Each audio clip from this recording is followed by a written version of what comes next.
need to eat the baby.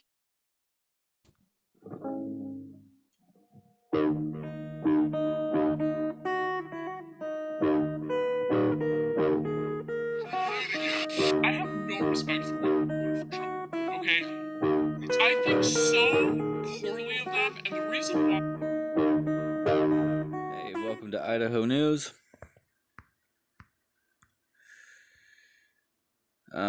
Southern Idaho Fire Departments assisting in battling California wildfires. Several fire departments located across southern Idaho are lending their assistance in helping combat the latest destructive string of wildfires to ravage the state of California. Both the Gooding Fire Department and the Rock Creek Fire Department are among those that have deployed firefighters and equipment to the state of California. Rock Creek Chief Aaron Zent said the department has a contract with the Idaho Department of Lands and was dispatched through the Bureau of Land Management Field Office in Shoshone, Idaho. I have 3 staff there currently, Zent said. They'll be there for about 2 weeks on this fire, unless they put it out prior to that. We sent a Type 4 brush engine down to Sonoma, California, to the Gooding Fire Department. Deputy Chief Tim Renshaw said, we sent 2 firefighters from Gooding Fire District, and we filled a 3rd from the Rock Creek Fire District. The Kincaid fire burning in the Sonoma County has grown to 66,000 acres and was only 5% contained as of Monday morning. According to the California Department of Forestry and Fire Protection, the Kincaid fire has destroyed close to 100 structures and damaged 16 others. The fire has also forced thousands of Californians to evacuate their homes and caused widespread power outage across the state, as well as resulted in the injuries of at least 2 firefighters. With the addition of severe weather over the weekend in the form of hurricane-force winds, the task of combating the fire for firefighters was made all that more difficult.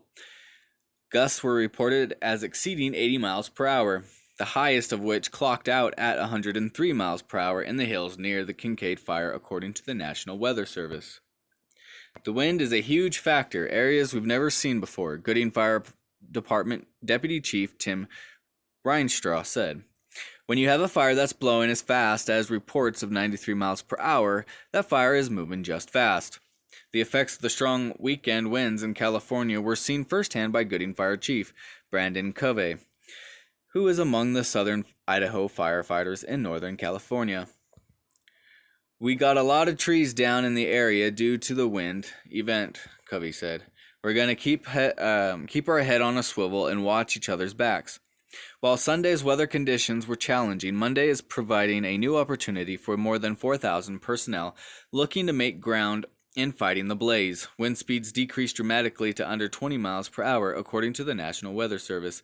Despite that, it's only a short window of opportunity, as a second high wind event is expected going into Tuesday afternoon, with little to no rain expected for the rest of the month.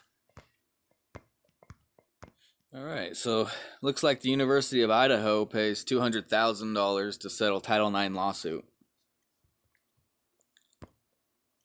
The Idaho Department of Administration says the state paid more than $200,000 to settle a lawsuit brought by a former University of Idaho College of Law students against the school.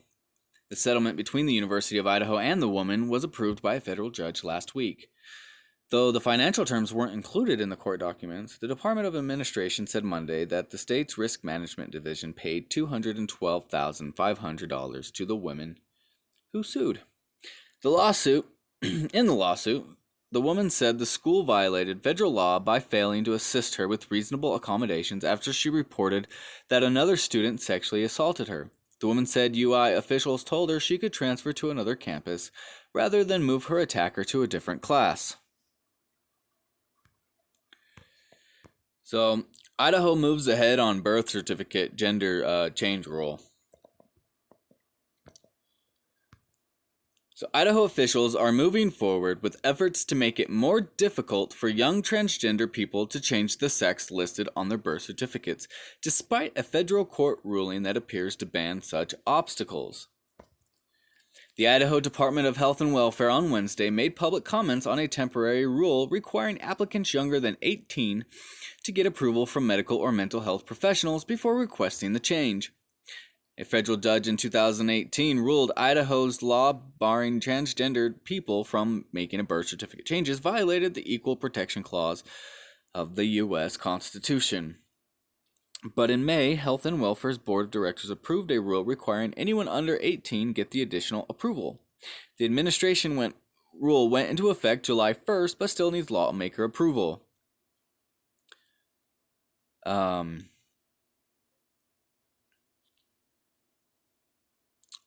I don't believe that it violates the Equal Protection Clause because, in my opinion, in my view, if you go and change your birth certificate from male to female or female to male, you're lying to the state and everyone else. Like, I don't get it. Like,